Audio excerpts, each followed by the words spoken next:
Hey guys, this is Ryan with Mama on Mission, and today I'm going to bring you our curriculum choices for the 2019-2020 school year. And I have a third grader and first grader that I'm schooling this year, and you will probably hear them in the background because they're supposed to be entertaining their baby brother, and that's never quiet. So this is not going to be an in-depth look at each individual piece of curriculum that I'm using, but just a broad overview of what we're using. If you have any questions about any of the material I show you, please comment down below and I'd be glad to answer those. And if you would like a deeper look at a specific book that I'm using or something, just let me know and I can either point you to a video I've already done on these, or I can even film a new one if it's one that I don't have a video for yet. So for my third grader this year, for math, we're sticking with our tried and true Saxon. This is not my third grader. Sorry. Saxon. I had this switched. He's used kindergarten, first grade, second grade, and is now using third grade.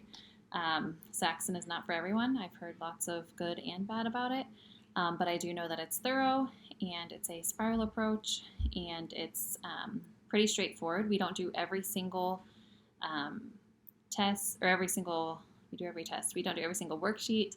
And it's scripted, but I don't go through every single thing that they say if I feel like he's got a grasp on whatever it is we're learning. So some people think it's too thorough, too in-depth, which it can be at times, a little bit redundant, but I just kind of make it work for us. But by and large, we love it. For language arts, I'm doing their individual subjects, and then I will do at the end all the subjects that we do as a family. For language arts, he does grammar with first language lessons for the well-trained mind, level 3. He's done level 1 and level 2. We just really love the well-trained mind stuff. And again, it's in-depth, but straightforward, no frills. And it's language arts. It is what it is. I don't know. But we like it. And then for writing, again, writing with ease, level 3, and he has done level 1 and level 2 on this also. This includes, I just like her approach on this, Susan Weisbauer's approach on teaching writing, lots of copy work and then narration before you worry about forming your own ideas, because it can be very overwhelming for a child to just be told, a child that's just learned to write and to spell, to just say, okay, write a story. And it's like, what? So this goes about that by teaching them, one, how to copy down stuff, and then teaching them, two, how to retell a story that they've heard, kind of give a little plot of the story that they've heard, and then later teaching them how to take what they heard, turn it into their own words, and then put it on paper. So it kind of breaks down that process, and we love that about it. And then he's also doing spelling workout C, which is one of the workbooks that I take apart and put pages in their folders. So I don't have that on hand, but I can insert a picture. This is his second year on that. He started with spelling workout B, and he really likes it. And then for vocabulary, we use Wordly Wise 3000 book 3. I think this is his second year on that too. I think he started with book 2. Yeah, he started with book 2, and we're now on book 3. And again, I have taken that one all apart, so I'll have to insert a picture for you.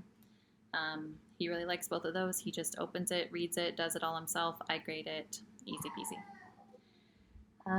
That's it for his individual subjects. And then for my first grader, as you saw, we're doing Saxon with him. He's done Saxon kindergarten, is on Saxon 1.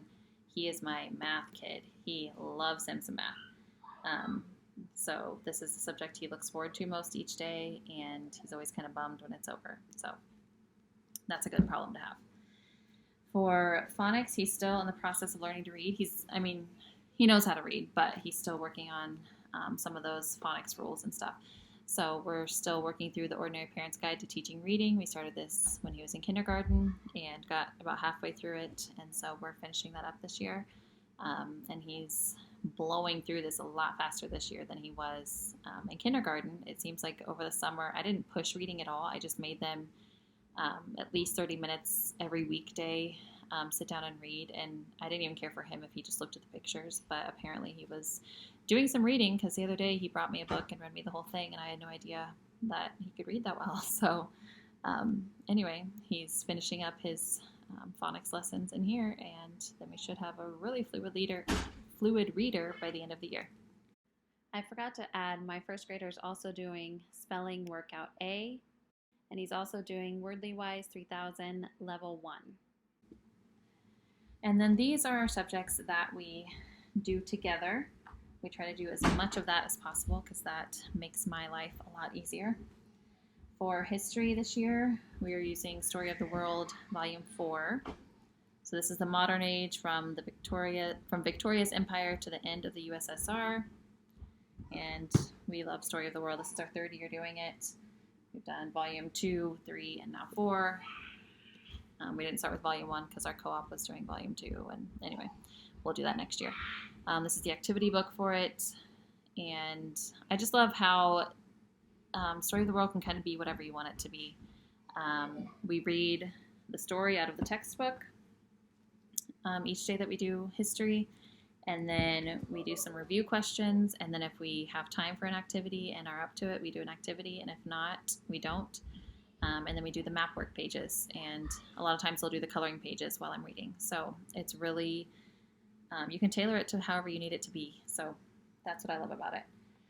This year for science, we're doing Apologia, Exploring Creation with Chemistry and Physics. We're doing this one because our co-op is doing this one, and they are going to be doing all the experiments at our co-op, which is great because I don't have to deal with the mess or the expense of doing that at home. And we're just a couple lessons into this and seem to be liking it so far, just as much as we've liked the other Exploring Creation books from Apologia. And then we also use the junior notebooking journal with that. I'm making my boys share one this year because my first grader isn't really into stuff like this yet, so I let him do a little in this here and there when he feels like it, but otherwise I just let my third grader do it. And then we're also doing geography this year. This is one that I've taken apart but just put in a binder. So Galloping the Globe. And again, this is kind of like Story in the World in that you just kind of do what you want with it. I've made a loop of how we use this, if anyone's ever interested in seeing that. And we just do a lot of reading, a little bit of map work, watch some YouTube videos, and a lot of discussion-based learning with this. There's not a lot of worksheets and all that on this, so it's pretty easy peasy, but we're really enjoying it because it allows us just to kind of sit back and explore the different countries. And then, and I should add that each of those, they hit on, another thing I like, they hit on geography, Bible, history, science, literature, vocab, maps and flags, recipes, crafts, games, puzzles, all that kind of stuff. Obviously, we don't do all of it, but they have a wide variety of what you can do with it. And I love how it incorporates, science. Well, what kind of animals are found in this region? Or plants or whatever. And it's given us really cool things to be able to look up on YouTube or check out library books about. So it's really fun. And then our last subject that we do together is health.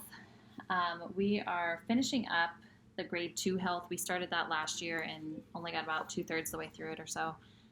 So we're doing that. We're going to finish this up this year and then move on to grade 3.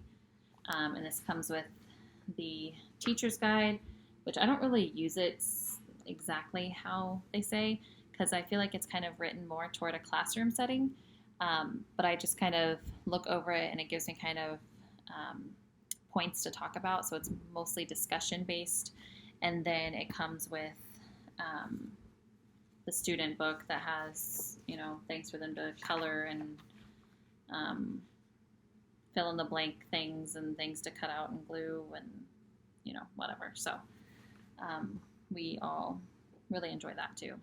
The other part of our day is spent in our morning basket, and I'm going to do a separate video on what's in our morning basket, but I will let you know that within that we do Latin, Bible, and memory work, and within our memory work is a hymn, timeline, a historical fact, a science fact, and geography, and a Latin something or other, Latin memory stuff.